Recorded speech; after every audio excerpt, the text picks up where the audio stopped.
Good morning viewers. Class +2 commerce के subject accountancy 2 का topic आज हम करेंगे रिकॉन्स्टिट्यूशन ऑफ पार्टनरशिप फॉर्म्स। तो सबसे पहले इसके अंदर हम देखेंगे कि रिकॉन्स्टिट्यूशन होती क्या है। तो इसकी डेफिनेशन क्या होएगी? Any change in existing agreement generally PSR is called reconstitution of partnership forms. कि जो हमारी पार्टनरशिप डीड के अंदर अगर कोई भी चेंज आ जाती है, और वो चेंज अक्सर आती किस तरह की है कि पार्टनर्स ने अपनी प्रॉफिट शेयरिंग रेशो चेंज कर ली, तब उसको हम क्या कहते हैं? Reconstitution. Here existing agreement comes to an end and new agreement comes into force. तो जब भी कोई भी चेंज आएगी पार्टनरशिप डीड के अंदर, तो पुराना जो एग्रीमेंट है वो एंड हो जाएगा उसका, और जो नया एग्रीमेंट तैयार होएगा वो कम इनटू फोर्स हो जाएगा। अब हमने ये देखना है कि PSR कब कब चेंज होती है, ऐसे कौन कौन से ओकेजन्स हैं जब हमारी रिकॉन्स्टिट्यूशन ऑफ पार्टनरशिप फर्म होती है। तो वो ओकेजन्स कौन सी हैं? Number 1, change in the profit sharing ratio among the existing partners. कि मान लो फर्म के अंदर 3 पार्टनर्स हैं और उन्होंने आपस में ही अपनी प्रॉफिट शेयरिंग रेशियो चेंज कर ली, तब भी हम क्या कहेंगे? रिकॉन्स्टिट्यूशन हो गई। Second, admission of A partner. कि मान लो पहले 3 पार्टनर्स हैं, अब उन्होंने एक चौथा पार्टनर और अपनी फर्म के अंदर दाखिल कर लिया, तब भी क्या है? इनकी PSR चेंज होएगी, तो ऑटोमेटिकली क्या होगी? रिकॉन्स्टिट्यूशन। फिर रिटायरमेंट या डेथ ऑफ पार्टनर। कि अगर किसी पार्टनर की कोई रिटायरमेंट ले लेता है अपनी, या किसी की डेथ हो जाती है, उस केस में भी जो उनकी प्रॉफिट शेयरिंग रेशियो है वो चेंज हो जाएगी, तब भी हम उसको फिर क्या कहेंगे? Reconstitution of partnership firm. तो जब भी रिकॉन्स्टिट्यूशन होएगी तो आपकी पार्टनरशिप डेट नए सिरे से दोबारा बनेगी, पुरानी डेट एंड हो जाएगी और नई डेट कम इनटू फोर्स हो जाएगी। तो एक सिंपल टर्म्स के अंदर हमने ये कहना है कि जब भी प्रॉफिट शेयरिंग रेशियो के अंदर चेंज आएगी, तब उसको हम कहते हैं रिकॉन्स्टिट्यूशन ऑफ पार्टनरशिप फर्म। तो अब इसका यही हम टॉपिक करते हैं कि चेंज इन PSR के प्रॉफिट शेयरिंग रेशियो के अंदर चेंज आना। प्रॉफिट शेयरिंग रेशियो कि व्हेन एग्जिस्टिंग पार्टनर्स, अब ये कब आती है कि हम पहला केस लेके चलते हैं कि 3 पार्टनर्स ने आपस में ही अपनी प्रॉफिट शेयरिंग रेशियो चेंज की है। पहले भी 3 पार्टनर थे, अब बाद में भी क्या है? 3 पार्टनर ही हैं, आपस में उनकी प्रॉफिट शेयरिंग रेशियो सिर्फ चेंज हुई है। तो क्या होता है इसमें कि जब एक एग्जिस्टिंग पार्टनर किसी दूसरे पार्टनर का शेयर परचेज़ कर लेता है, तो उसका शेयर जो है इंक्रीज़ हो जाता है, और दूसरा पार्टनर जिसने अपना शेयर बेच दिया, उसका शेयर आने वाले दिनों में डिक्रीज़ हो जाएगा। जिसने परचेज़ किया है उसको हम कहते हैं गेनिंग पार्टनर, और जिसने लूज़ किया है उसको हम कह देंगे सेक्रीफाइसिंग पार्टनर। तो इस पैराग्राफ के अंदर आप इसको देखोगे। अब अगर हमने ऐसी कोई चेंज की है, मान लो पार्टनर्स ने अपनी प्रॉफिट शेयरिंग रेशियो चेंज की है, तो क्या होएगा? आने वाले दिनों के अंदर जो गेनिंग पार्टनर है उसका हिस्सा उसकी एसेट्स के अंदर भी इंक्रीज़ हो जाएगा, उसके जो ऑलरेडी अर्न किए हुए प्रॉफिट्स पड़े हैं, रिजर्व्स पड़े हैं, उसके अंदर भी उसका हिस्सा ज़्यादा हो जाएगा, और जो करंट ईयर के वो प्रॉफिट्स कमाया करेंगे उसके अंदर भी उसका हिस्सा क्या होएगा? ज़्यादा। तो अगर कोई पार्टनर ऐसे किसी का हिस्सा गेन करता है, तो उसको सेक्रीफाइसिंग पार्टनर को इसके लिए पैसे देने होंगे, ठीक है, या उसके लिए उसकी एडजस्टमेंट करनी पड़ेगी। तो वो कौन कौन सी एडजस्टमेंट्स करनी पड़ती हैं? तो फर्स्ट ऑफ ऑल पहले उसकी प्रॉफिट शेयरिंग रेशियो चेंज होएगी, दूसरा उसकी गुडविल के अंदर एडजस्टमेंट होएगी, फिर उसके जो एक्यूमुलेटेड प्रॉफिट्स या रिजर्व्स पड़े हैं, मैंने अभी बताया था कि जो ऑलरेडी उन्होंने प्रॉफिट्स अर्न करके रखे हुए हैं या रिजर्व्स बना के रखे हुए हैं, आने वाले दिनों में गेनिंग पार्टनर का हिस्सा उसके अंदर भी बढ़ जाएगा। तो उसके लिए उसके बदले में उसे आज ही सेक्रीफाइसिंग पार्टनर को कंपनसेट करना पड़ेगा, उसको पैसे देके या किसी और टर्म्स के अंदर। चौथा, adjustment of profit and loss on revaluation. कि जो उसकी एसेट्स पड़ी हैं बिजनेस की, उन एसेट्स का की जो वैल्यू है, हो सकता है कि आज की डेट में या तो बहुत ज़्यादा बढ़ गई हों या कम हो गई हों, या कुछ की वैल्यू बढ़ गई हो और कुछ की वैल्यू घट गई हो। तो वो क्या करते हैं? अपनी एसेट्स को नए सिरे से रिवैल्यूएट करते हैं, उनका नया मूल्य डालते हैं, और उससे होने वाला अगर कोई उसका प्रॉफिट होता है तो या लॉस होता है उसकी एडजस्टमेंट करनी पड़ती है। फिर आ गया लास्ट में कि इतनी सारी एडजस्टमेंट्स करके हमने उनके कैपिटल अकाउंट्स को भी एडजस्ट करना है। तो ये सारी एडजस्टमेंट्स हम इस लेसन के अंदर देखेंगे वन बाय वन। तो सबसे पहले हम देखते हैं adjustment in the PSR, profit sharing ratio के अंदर एडजस्टमेंट। तो वो एडजस्टमेंट कैसे आएगी, आप वन बाय वन क्वेश्चन के हिसाब से देखो। तो यहाँ पे क्या है, आपको गिवन है कि एडजस्टमेंट, हेडिंग हमारा पहला यही है, एडजस्टमेंट इन द PSR। इसमें क्या है कि change in the existing PSR into the new PSR। Example के हिसाब से समझो इसको। सबसे पहले हमारे पास पार्टनर थे ABC, 3 पार्टनर्स हैं। उनकी पहले जो रेशो थी एग्जिस्टिंग PSR 1:1:1। ये आपको ऐसे भी दिया हो सकता है कि they are equal partners. Equal का मतलब उसके सारे बराबर के हिस्सेदार हैं। दूसरा, उसके बाद दिया हुआ है उनकी नई PSR उन्होंने क्या कर ली कि अब इसके 5 पार्ट्स, इसको 4 पार्ट्स, इसको 3 पार्ट्स, 5 4 3। अब हमारा क्वेश्चन क्या पूछ रहा है कि फाइंड द सेक्रीफाइस या गेन ऑफ द पार्टनर्स, कि जब ये रेशो पुरानी से इस नई रेशो में आएंगे तब किसको गेन हुआ है, किसका सेक्रीफाइस हुआ है। तो फ्रेंड्स इसको हम कैसे देखेंगे, सबसे पहले देखोगे इसको, वो सेम क्वेश्चन ऐसे ही आप नोट कर लो कि partners ABC, existing PSR 1:1:1, new PSR 5 4 3। अब हमने क्या करना है कि आप एक्चुअली इसमें रेशो बनाओ, यहाँ पे आप डॉट्स लगाओ कि ये रेशोज़ हैं। अब इनका टोटल कर लो। पहले एग्जिस्टिंग वाले क्या थी 1:1:1, तो टोटल हो गया इनका 3, 1:1:1:3। तो सभी के नीचे अपॉन में क्या लगा दो, यहाँ पे 3। न्यू PSR इसकी क्या हो गई 5 4 3, 5 4 9 और 3 12। तो सबके अपॉन में क्या लगा दो, पहले 12। अब आप क्या करोगे, पहले A का हिसाब करते हैं हम। A की एग्जिस्टिंग में से उसकी नई PSR लेस कर दो, तो आप क्या देखोगे, इसमें आपका आंसर आ जाएगा माइनस का 1/12। माइनस का आंसर क्यों आया, इसका मतलब कि जो इसकी एग्जिस्टिंग रेशो थी वो कम थी, अब नया हिस्सा ये ज़्यादा था, इसलिए आंसर में क्या आ रहा है, माइनस। इसका मतलब अगर ये कम था, नए वाले में ज़्यादा हो गया, तो उसको क्या हो रहा है, गेन। तो जब भी आप माइनस का साइन देखोगे इसका मतलब वो गेनिंग पार्टनर है।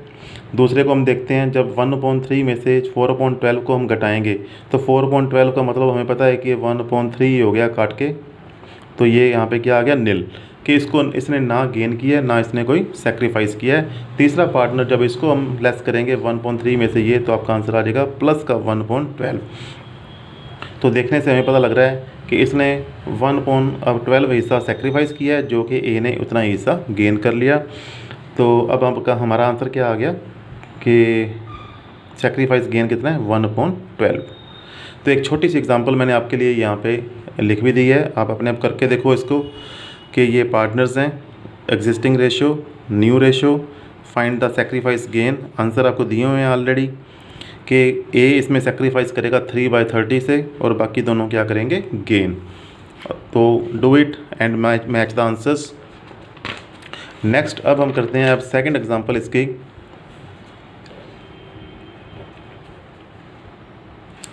तो लुक हियर, अब सेकंड एग्जांपल के अंदर थोड़ी सी हम कम्प्लेक्सिटी धीरे धीरे बढ़ाते जाएंगे इसकी। तो यहाँ पे क्या है, एग्जांपल 2 अगेन दिया हुआ क्या है आपको, पार्टनर्स हैं 3 X Y Z। पुरानी उनकी जो PSR थी 5 3 2। अब इस केस में हमें नई PSR नहीं दी हुई, नई PSR हमने फाइंड करनी है। क्वेश्चन क्या है, find new PSR if Z, ये जो Z है, gained 1/10 share sacrificed by X, कि अगर Z जो है 1/10 हिस्सा X का गेन कर लेता है। इसका मतलब यहाँ पे X ने 1/10 सेक्रीफाइस कर दिया और Z ने 1/10 गेन कर लिया। तो सेम पहले ऐसे ही क्वेश्चन आप लिखोगे, यहाँ पे पार्टनर्स कौन से हैं, X Y Z, पुरानी रेशो जैसे दी हुई ये लिखो 5 3 2, ठीक है। इसके साथ साथ हम वही एडजस्टमेंट कर लेंगे, तीनों का सम कितना आ गया 5 3 8 और 2 10। तो सभी के अपॉन में क्या आ जाएगा 10। ये हमारी क्या है, ओल्ड PSR। अब Z ने गेन किया कितना 1/10, तो Z के नीचे हम लगा देंगे, उसने प्लस हो गया उसके अंदर 1/10 गेन, और ये गेन उसने कहाँ से की है, X से, तो X का यहाँ पे माइनस हो जाएगा 1/10। इसके अंदर यहाँ पे नो चेंज। अब हम देखते हैं कि अगर x ने इतनी वैल्यू थी, इतना लूज़ कर दिया, तो बाकी क्या रह गया इसका इतना। 5/10 में से गए 1/10, बाकी रह गया 4/10। इसी तरह इसके पास 2/10 था, 1/10 और आ गया 3/10। इसके अंदर नो चेंज है, तो बाकी कितना से वैसे कितना रह गया 3/10, 3/10। सभी के अपॉन में 10 है, तो हम इसको सिंपल में लिख लेंगे 433। तो हमारी जो नई PSR आ गई 433।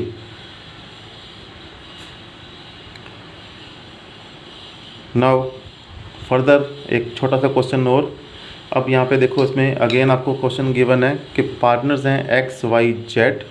पुरानी जो उनकी PSR थी 532।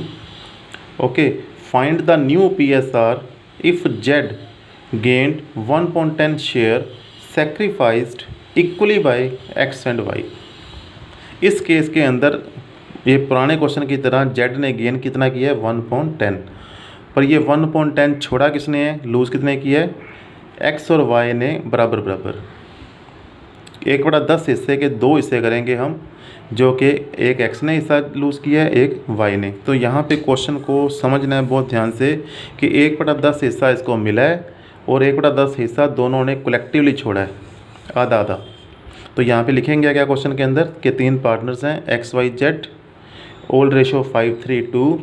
पहले की तरह इसके अंदर हम टोटल करके नीचे अपॉन में लगा देंगे, 5 3 8 और 2 10, इसके अपॉन 10, इसके अपॉन 10 और इसके अपॉन 10। जेड के अंदर गेन कितना हुआ 1/10। ये 1/10 मिला कहाँ से है, इसने और इसने कलेक्टिवली दिया है 1/10। तो हम 1/10 के यहाँ पे रफ हिस्सा करके देख लेते हैं कि 1/10 के 2 हिस्से करेंगे कैसे, कि अपॉन में 2 कर दो। तो कितना आ गया आंसर 1/20। इसका मतलब 1/20 हिस्सा इसने लूज़ किया है, 1/20 हिस्सा इसने लूज़ किया है। लूज़ किया तो साथ में निशान लगा देंगे माइनस का। अब 5/10 में से घटाएंगे माइनस का 1/20, 5/10 में से घटाएंगे 1/20, तो क्या आ जाएगा हमारे पास 9/20। इसमें से ये घटाएंगे 5/20, इसमें ये जोड़ेंगे 2/10 1/10, तो कितना आ गया 3/10। ठीक है, तो हमारे पास इनकी रेशो क्या आ गई 9।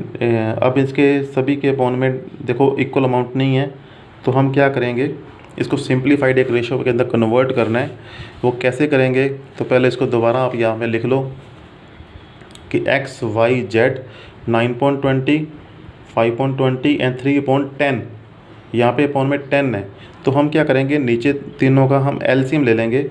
वो एलसीएम हमारे पास कितना आ जाएगा 20। इस एलसीएम से हम सभी को मल्टीप्लाई करेंगे। इसको जब मल्टीप्लाई करोगे 9/20 को, तो 20 से 20 कट हो जाएगा, आंसर क्या आ जाएगा 9। इसको करोगे 5, इसको 20 से मल्टीप्लाई करोगे तो ये कट करके ऊपर 2 आएगा, तो साथ में क्या आ जाएगा 6। तो ये इस तरह की सिंप्लीफाइड रेशो आपने वहाँ पे निकाल के आनी है 9 5 6। सो इट्स ऑल अबाउट कि इसकी आपको डिफरेंट प्रॉब्लम्स और भी मिलेंगे बुक्स के अंदर, तो उसको आपने अपनी प्रैक्टिस करनी है।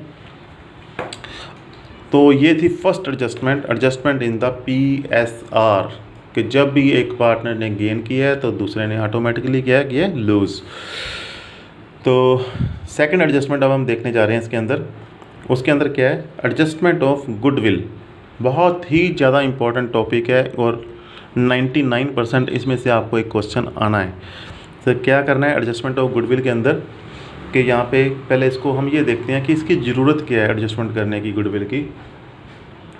क्योंकि हमें पता है कि जो गेनिंग पार्टनर है उसका आने वाले दिनों में हर एक एसेट्स के अंदर हिस्सा बढ़ जाएगा, उसके जो अक्यूमुलेटेड प्रॉफिट्स हैं उनके अंदर हिस्सा बढ़ जाएगा, जो उनके करंट ईयर के प्रॉफिट्स हुआ करेंगे उनके अंदर हिस्सा बढ़ जाएगा।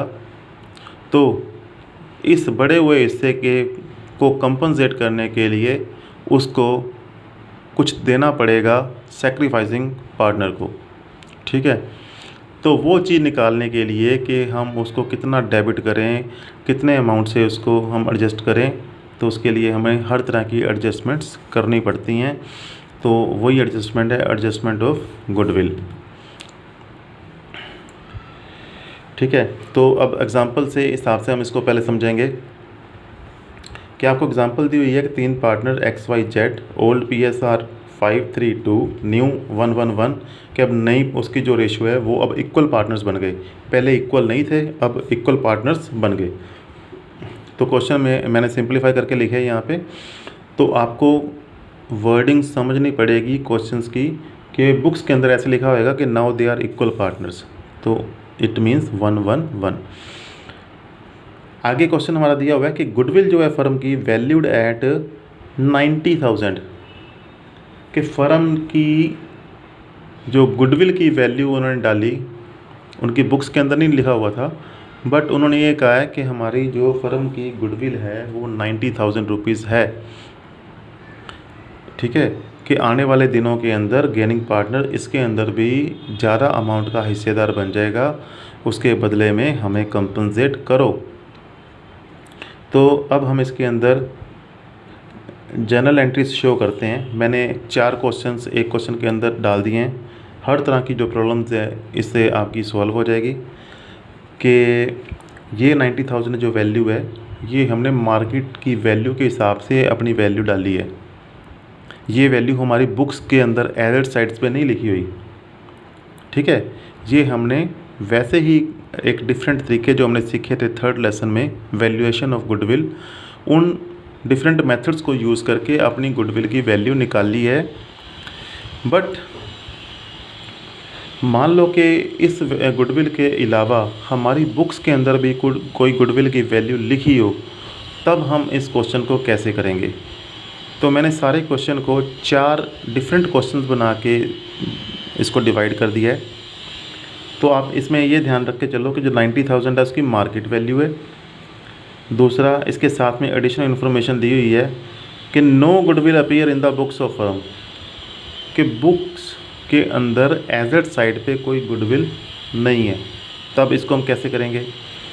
या गुडविल अपीयर हो रही हो बुक्स के अंदर भी 40,000 की, बट मार्केट वैल्यू 90,000, तब कैसे करेंगे। या गुडविल अपीयर हो रही हो इससे भी ज़्यादा 1 लाख रुपए में और मार्केट वैल्यू हो 90,000, तब इसको कैसे करेंगे। और अगर गुडविल बुक्स के अंदर भी कितनी दी हुई है 90,000 की और मार्केट की वैल्यू भी कितनी है 90,000 की, तब इस क्वेश्चन को कैसे करेंगे। तो पहला क्वेश्चन, अगर मान लो सिर्फ मार्केट की वैल्यूएशन दी हुई है और बुक्स के अंदर कोई वैल्यू नहीं दी हुई, तब कैसे करना है। ठीक है, तो हम क्या करेंगे, सबसे पहले इस डाटा को यूज़ करके निकालेंगे सैक्रिफाइस गेन रेशियो, जैसे कि हमने पहले क्वेश्चंस के अंदर किया है। सेम क्वेश्चन हमने यहाँ पे नोट किया है। देखो XYZ old ratio, new ratio, सबसे पहले वही तीनों का टोटल करके 5 3 8 और 2 10, सबके पॉन में 10 आ जाएगा। फिर उसके बाद 1 1 1 3 हो गया, सभी के पॉन में 3 आ गया। इसमें से न्यू रेशियो घटाएंगे, इतना आ गया। तो इस तरह घटाते हुए हम देखेंगे कि 5/30 जो प्लस वाला साइन है वो सैक्रिफाइस वाला है, कि x ने क्या किया है सैक्रिफाइस, इन दोनों ने बाकी क्या किया गेन। इसने 5/30 सैक्रिफाइस किया था और 5/30 में से 4/30 इसने गेन कर लिया और बाकी का 1/30 इसने गेन कर लिया। ठीक है, अब ये जो मार्केट वैल्यू हमें दी हुई है गुडविल की, मैंने दोबारा यहाँ पे लिख भी दिया आपको। फिर सैक्रिफाइस रेशो क्या थी 5/30, 1/30 एंड 4/30। तो पहला केस हमारा था कि अगर कोई बुक वैल्यू गुडविल की हमारी बुक्स के अंदर नहीं दी हुई, सिर्फ मार्केट वैल्यू हमें पता है 90,000, तो उस 90,000 को हम पार्टनर्स के कैपिटल अकाउंट के अंदर इस रेशो के अंदर आपस में एडजस्ट कर देंगे। जो कि सैक्रिफाइस वाला है उसको हम क्रेडिट करेंगे और जो गेन वाले हैं उनको हम डेबिट करेंगे। तो यहाँ पे देखो आपने डेबिट किसको करना ध्यान रखना है, वाई और जेड को। तो लिख दो वाई को डेबिट, जेड को डेबिट, और जिसने सैक्रिफाइस किया उसको क्या करेंगे क्रेडिट। तो पहला पॉइंट आपका यहाँ पे क्लियर हो गया। गेन वाले को दोनों को डेबिट, सैक्रिफाइस वाले को क्रेडिट। किस रेशो के अंदर करना है, जो आपकी ये रेशो दी हुई है सैक्रिफाइस गेन वाली। कितनी वैल्यू थी हमारी 90,000 की, हमारा कितना था गुडविल 90,000। ठीक है, तो 90,000 को हम डिवाइड कर देंगे इंटू 5/30। एक्स का हिस्सा आ जाएगा काट के 3, तो ये आ गया 15,000। तो यहाँ पे क्या आ जाएगा हमारे पास 15,000। तो x का कैपिटल, x की वैल्यू कितनी थी 5.30 के हिसाब से 15,000 आ गया। इसकी वैल्यू तो आप निकालोगे कितना आ जाएगा 1.30 इसका, तो यहाँ पे आ जाएगा 3,000, इसका आ जाएगा 12,000। तो आपकी ये बैलेंस हो गई। यहाँ पे कहीं पे भी हमने गुडविल का नाम नहीं लिखना, क्योंकि गुडविल तो हमारी बुक्स के अंदर है ही नहीं। डेबिट किसको करेंगे या क्रेडिट किसको करेंगे। अब केस सेकंड, इसके अंदर क्या है कि मान लो कि 90,000 तो मार्केट वैल्यू है और साथ के साथ बुक्स के अंदर भी वो शो हो रही है एसेट्स में 40,000। तो एक छोटा सा रूल दिमाग में पक्का फिक्स कर लो कि ये जो बुक वैल्यू होती है, जो बुक्स में दी हुई है, इसको आपने ख़त्म करना होता है। इस केस में जो गुडविल हमें पता है क्या डेबिट की चीज़ है, इस गुडविल को तो कर देंगे हम क्रेडिट 40,000 की, और सारे पार्टनर्स का अकाउंट क्या हो जाएगा डेबिट। कि जो खुद डेबिट की चीज़ है उसको हमने कर दिया क्रेडिट और पार्टनर्स के अकाउंट क्या हो जाएंगे डेबिट। किस रेशो में, ये भी ध्यान रखना है। यहाँ पे हमने हमेशा यूज़ करनी है ओल्ड PSR, हमेशा इसको पुरानी रेशो के अंदर ही ख़त्म करना है, क्योंकि पहले की कोई पड़ी थी बुक्स के अंदर तो पहली रेशो ही यूज़ करनी है। नई मार्केट की वैल्यू निकाल ली है तो वही पुरानी एंट्री इसके साथ में एक और आ जाएगी। ये 90,000 वाली जो मार्केट वैल्यू है उसको एडजस्ट करना है तो क्या लगेगी सैक्रिफाइस गेन रेशो। सैक्रिफाइस वाले को क्रेडिट और गेनिंग वालों को डेबिट। कहीं पे भी गुडविल का नाम इसमें नहीं आएगा। अब नेक्स्ट केस कि मान लो गुडविल 40,000 की बजाय 1 लाख के ऊपर पड़ी है, नथिंग। इसमें भी क्या करेंगे हम 1 लाख को हम क्रेडिट कर देंगे गुडविल को, और पार्टनर्स के कैपिटल अकाउंट को क्या कर देंगे डेबिट, किसकी अंदर ओल्ड PSR। बाकी जो नई वैल्यू हमने डाली है उसकी 90,000, उसका वही ट्रीटमेंट सेम। तो यहाँ पे क्या आएगी इस केस में 2 एंट्रीज़, सेकंड केस में भी क्या आई थी 2 एंट्रीज़। अब लास्ट केस आ गया सेम इसके तरह ही कि मान लो कि मार्केट वैल्यू भी 90,000 है और बुक्स के अंदर वैल्यू भी कितनी है 90,000। अगेन बुक वैल्यू को हमने हमेशा ख़त्म करना ही करना है उसकी ओल्ड PSR के अंदर। तो 90,000 जो डेबिट की गुडविल थी उसको हमने कर दिया क्रेडिट, ठीक है, और पार्टनर्स के कैपिटल अकाउंट क्या हो जाएंगे डेबिट। कौन सी रेशो के अंदर ओल्ड PSR के 90,000 को हमने कर देंगे इसकी ओल्ड PSR क्या है, साथ में हम लिख भी देते हैं ओल्ड PSR 532। तो यहाँ पे ओल्ड PSR 532, जिसका मतलब 5 3 8 और 2 2 10, 5/10, 3/10, 2/10। तो 90,000 को पहले 5/10 से करेंगे 45,000 आ गया, इसी तरह 27,000 और 28,000, ठीक है।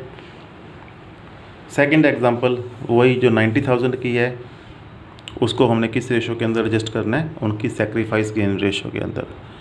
जब भी हम सैक्रिफाइस गेन रेशो लगाते हैं तब पूरा 90,000 नहीं आएगा, सिर्फ उसका एक फ्रैक्शन ही आएगा जिसकी हमने एडजस्टमेंट आपस में करनी है।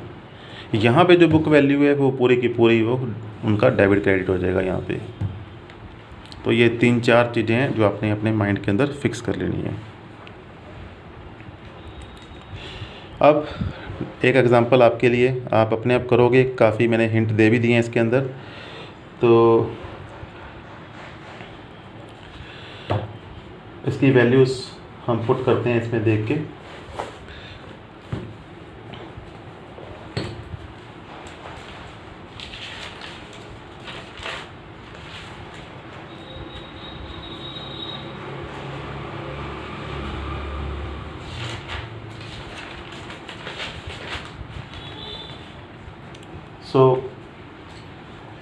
यहाँ पे आपको गिवन है पार्टनर्स XYZ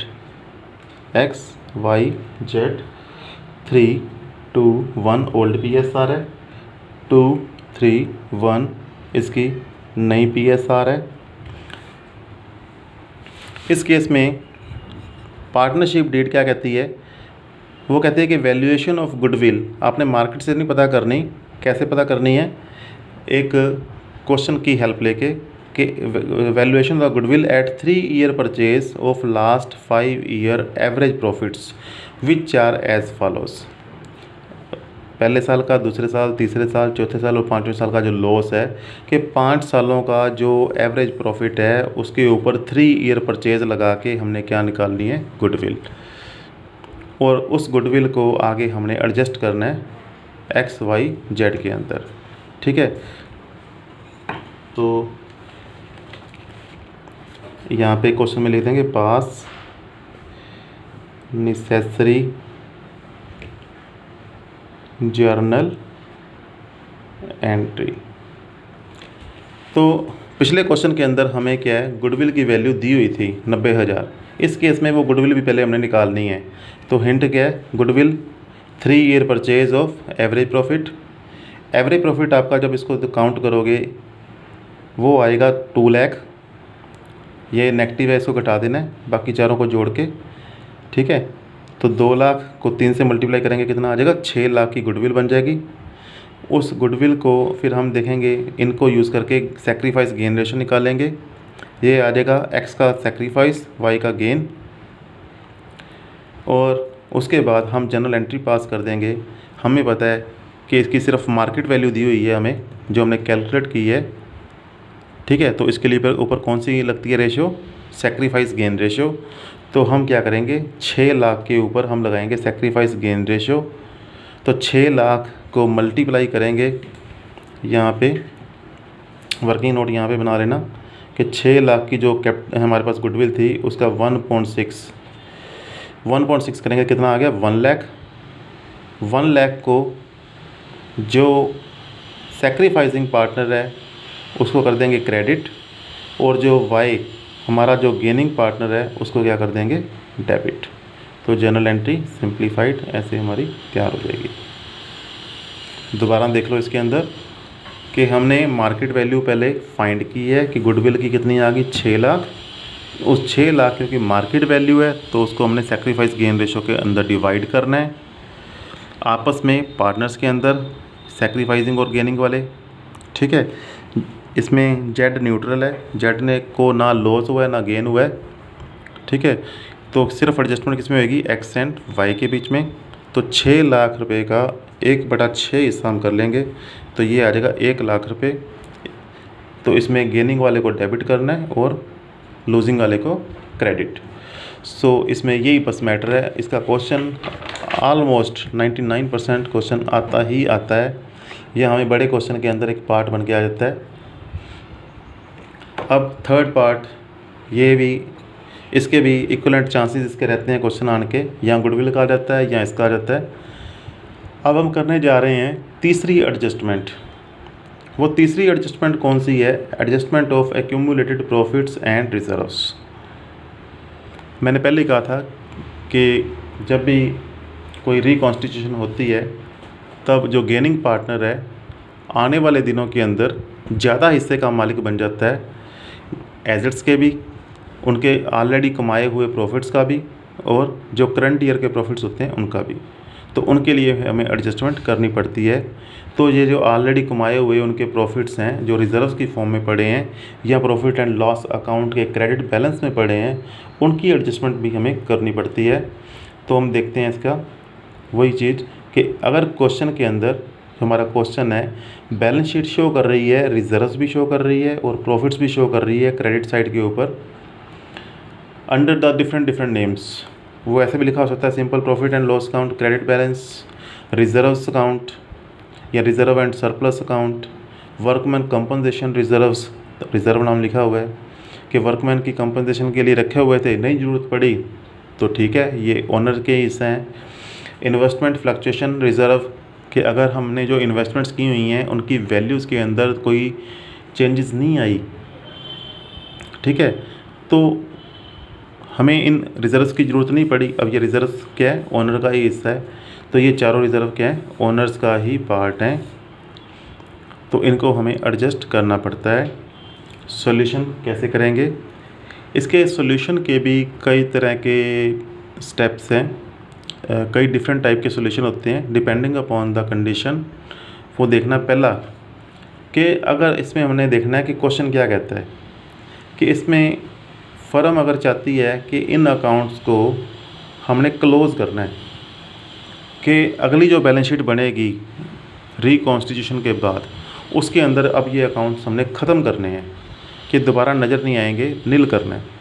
उस केस में हम क्या करेंगे, ये जो खुद क्रेडिट वाली चीज़ें हैं इनको तो कर देंगे डेबिट और पार्टनर के अकाउंट कर देंगे क्रेडिट। देखो कैसे, कि खुद ये क्रेडिट वाले हैं तो इनको तो हमने कर दिया डेबिट। ये हो सकता है सिंपली एक ही अकाउंट दिया हो सकता है 2 दिए हो सकता है चारों ही अकाउंट दिए हों इस तरह के। ठीक है, तो क्रेडिट के अकाउंट्स हैं तो इनको हम खुद को कर देंगे डेबिट। ये जनरल एंट्री हम ऐसे पास करेंगे, डेबिट डेबिट डेबिट डेबिट। और पार्टनर्स 1 2 या 3 जो भी हैं उनके कैपिटल अकाउंट्स क्या आ जाएंगे credit. Partner capital account A B C जो भी हैं सभी के कैपिटल अकाउंट्स क्रेडिट। ठीक है, एग्जाम्पल इसके लेके चलते हैं। एग्जाम्पल क्या है कि मान लो पहले पार्टनर से 3 PQR, ओल्ड PSR 3 2 1, नई PSR 1 1 1 के अभी वो इक्वल पार्टनर्स हो गए हैं। कहते हैं ऑन द सेम डेट जब उन्होंने अपनी ये प्रॉफिट शेयरिंग रेशो चेंज की उस वक्त बैलेंस शीट के अंदर profit and loss count show कर रहा था बैलेंस 1,20,000 और जनरल रिजर्व शो कर रहे थे 75,000। हमने नेसेसरी जनरल एंट्री पास करनी है कि अगर पार्टनर्स ने डिसाइड किया है कि इन अकाउंट्स को अब हमने क्लोज़ करना है, कि आने वाली नेक्स्ट बैलेंस शीट के अंदर ये नज़र नहीं आएंगे, ख़त्म करना है इनको, तो नेचुरली ये जो क्रेडिट के बैलेंस हैं इनको हमने डेबिट करना है। तो अगर जब भी क्वेश्चन आए कि इनको हमने क्लोज़ करना है तो ये एक सिंपल सा क्वेश्चन है। आपको सिर्फ ओल्ड PSR की ज़रूरत पड़ेगी, इसके अंदर कोई सेक्रीफाइस गेन रेशो की ज़रूरत नहीं पड़नी, कोई न्यू PSR की ज़रूरत नहीं पड़नी। तो बहुत ही अलर्ट रहना है कि फटाफट आपने सेक्रीफाइस गेन रेशो नहीं निकालनी शुरू कर देनी, कि जब हमने प्रॉफिट एंड लॉस काउंट और जनरल रिजर्व्स इनको हमने क्लोज़ करना है। यह ऐसे भी लिखा होता है कि they want not to maintain such accounts, अब ये अकाउंट्स को मेंटेन नहीं करना चाहते, तो उसका मतलब यही है कि हमने उनको क्लोज़ करना है।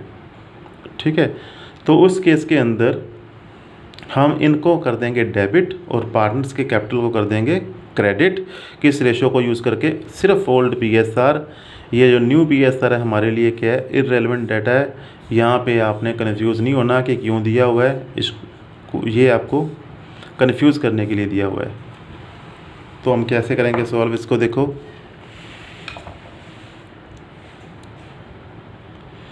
सॉल्यूशन के अंदर यहाँ पे हमारे पार्टनर्स वही PQR, ओल्ड PSR 3 2 1। मैंने पहले कहा कि बस सिर्फ यही हमारे लिए रेलेवेंट है, न्यू PSR को हमने नहीं यूज़ करना। इसको यूज़ करके देखो 3 2 5 और 1 6, सभी के अपॉन में क्या लगा देंगे हम 6। अब हमारे जो प्रॉफिट एंड लॉस काउंट और जनरल रिजर्व क्रेडिट के थे पहले, इनको हमने कर देना है डेबिट। ये 1,20,000 और ये 75,000, टोटल कितना हो गया 1,95,000। तो 1,95,000 को हमने इन रेशोज़ के अंदर डिवाइड कर देना है। जैसे मान लो कि ये P की बात कर रहे हैं तो 1,95,000 को हम मल्टीप्लाई करेंगे 3/6 से, काट के 1/2 इसको काट करेंगे तो कितना आ जाएगा 97,500। सिमिलरली जब हम Q का निकालेंगे तो इसको 1,95,000 को कर देंगे 2/6 से एंड सिमिलरली 1/6 से। तो जस्ट ये हमारा आंसर यहाँ पे कंप्लीट हो गया। ठीक है, कब हमने ओल्ड PSR यूज़ करनी है, जब हमने इन अकाउंट्स को क्लोज़ करना है, जब इनको हमने नहीं मेंटेन करना, उस केस में ओल्ड PSR यूज़ करना है। अब इसका सेकंड पार्ट भी देखते हैं कि मान लो if firm wants to not to close such accounts, कि इनको क्लोज़ नहीं करना चाहती, या कह लो कि बंद नहीं किए और वो उनको मेंटेन करना चाहती है, एक ही बात है, जैसी मर्जी वर्डिंग आपको वहाँ पे आ सकती है। ठीक है, तो अगर इनको क्लोज़ नहीं करना, इसका मतलब क्या है, नेक्स्ट जो बैलेंस शीट होएगी हमारी आने वाले दिनों के अंदर रिकॉन्स्टिट्यूशन के बाद, उसके अंदर ये अकाउंट्स एज सच नज़र आएंगे। ठीक है, तो इसकी एडजस्टमेंट करने के लिए अब हमें सेक्रीफाइस गेन रेशियो की ज़रूरत पड़ेगी। मान लो हम वही सेम क्वेश्चन ले लेते हैं कि 3 पार्टनर थे PQR। अच्छा, यहाँ पे जनरल एंट्री भी देख लो पहले कि सेक्रीफाइस गेन रेशो जो निकाली है उस रेशो में हमने गेनिंग पार्टनर को डेबिट कर देना है, सेक्रीफाइसिंग पार्टनर को क्रेडिट कर देना है। एक एग्जांपल की हेल्प से इसको समझते हैं। वही पुराने वाले एग्जांपल लिए मैंने कि 3 पार्टनर 3 to 1, अब वो हो गए equal partners. Balance sheet of the firms वही शो कर रही है 1,20,000 और 75,000। Pass necessary journal entry if partners want to maintain such accounts. अब अगर पार्टनर्स इन अकाउंट्स को मेंटेन करना चाह रहे हैं तब क्या करेंगे? तो इस लाइन के ऊपर सारा आपने चेक करना है कि कुछ दिया हुआ है कि क्या दिया हुआ है। अगर मान लो कुछ भी नहीं दिया हुआ कि मेंटेन करना है कि नहीं करना, तो हम सिंपल इस क्वेश्चन के हिसाब से इसको सॉल्व कर आएंगे। वहाँ पे सिंपल ओल्ड PSR यूज़ करो, डिस्ट्रीब्यूट करके आ जाओ बस। बट अगर स्पेशली लिखा हुआ है कि उन्होंने उसको क्लोज नहीं करना या मेंटेन करके रखना है, उस केस में हम क्या करेंगे? सेक्रीफाइस गेन रेशो पहले फाइंड करेंगे। पहले 3 to 1 उसको हमने यूज़ कर लेना, वैसे ही आपको बताया हुआ पहले 3 to 1, तो इसका 3/6, 2/6, 1/6, 3 2 5 और 6 था ना, तो ये 1 2 3 सभी के अपॉन में 3 आ जाएगा। बीच में क्यू का था नो प्रॉफिट नो गेन है कि ये 2/6 का मतलब हो गया काट के 1/3 आ गया, 1/3 में से 1/3 गया नील। इसमें से हम ये निकालेंगे तो यहाँ पे प्लस में आ जाएगा इतना, इसका मतलब इसने सेक्रीफाइस किया है। प्लस वाला क्या है? सेक्रीफाइस, माइनस वाला क्या है? गेन। तो जनरल एंट्री हमने इसके हिसाब से करनी है। हमारी टोटल जो रिज़र्व एंड सरप्लस और जनरल थे वो कितने थे? 1,20,000 और 75,000। हमने 1/6 के हिसाब से इनमें डिस्ट्रीब्यूट कर देने हैं। तो कभी भी 1,95,000 की कंप्लीट एंट्री नहीं आएगी, इसमें सिर्फ उसका 1/6 हिस्सा ही शो होएगा। तो इंटू 1/6 करेंगे तो ये आ जाएगा 32,500। तो उसी की एंट्री हमने सेक्रीफाइसिंग और गेनिंग पार्टनर्स के बीच में कर देनी है। तो जो हमारा गेनिंग पार्टनर है देखो R, उसको हमने डेबिट करना है, जो सेक्रीफाइसिंग वाला उसको हमने क्रेडिट कर देना है। ठीक है। अब थर्ड एंड लास्ट कि मान लो कि अगर कोई इन्फॉर्मेशन मान लो कि हमें दिया हुआ है कि एक चीज़ को मेंटेन करना है और एक चीज़ को मेंटेन नहीं करना। एग्जांपल के हिसाब से समझो इसको। If in the above case जो पार्टनरशिप डीड है वो कहती है कि मेंटेन करो प्रॉफिट एंड लॉस काउंट को only and not to maintain general reserve. ठीक है। तो जिसको तो मेंटेन नहीं करना उसका तो आंसर बिल्कुल सिंपल है कि सिर्फ ओल्ड PSR लगाओ, उसको ख़त्म कर दो। ठीक है। तो जिसको नहीं मेंटेन करना, पहले देखो जनरल रिजर्व है तो जनरल रिजर्व को लिखो, पहले ऑलरेडी क्रेडिट के होते हैं तो इसको खुद को कर दिया डेबिट। पार्टनर के कैपिटल अकाउंट क्या हो गए? Credit using the old PSR। तो 75,000 के जो थे हमारे जनरल रिजर्व्स उसको हमने डेबिट करके इनके खाते के अंदर क्रेडिट कर दिया। ठीक है। अब दूसरी जो चीज़ थी जिसको मेंटेन करना है प्रॉफिट एंड लॉस काउंट को, ये कितना बैलेंस था इसका? 1,20,000। यहाँ पे लिख भी लेते हैं। जनरल रिजर्व कितने थे? 75,000। तो ये जो नहीं चाहिए थे ख़त्म कर दिए। ये जो चाहिए 1,20,000, इसकी क्या होगी? Adjustment entry. कहीं पे भी 1,20,000 पूरा नज़र नहीं आएगा, सिर्फ इसका वही 1/6 हिस्सा जो सेक्रीफाइस गेन वाला था वो यूज़ करेंगे हम। तो 1,20,000 को जब हम 1/6 हिस्सा इसका निकालेंगे तो ये कितना आ जाएगा? सिर्फ 20,000। 20,000 की सिर्फ एक एंट्री आएगी यहाँ पे, जिसमें गेनिंग वाले को हमने क्या करना है? डेबिट। सेक्रीफाइसिंग वाले को क्या करना है? क्रेडिट। तो आज के लिए हम इतना ही करेंगे।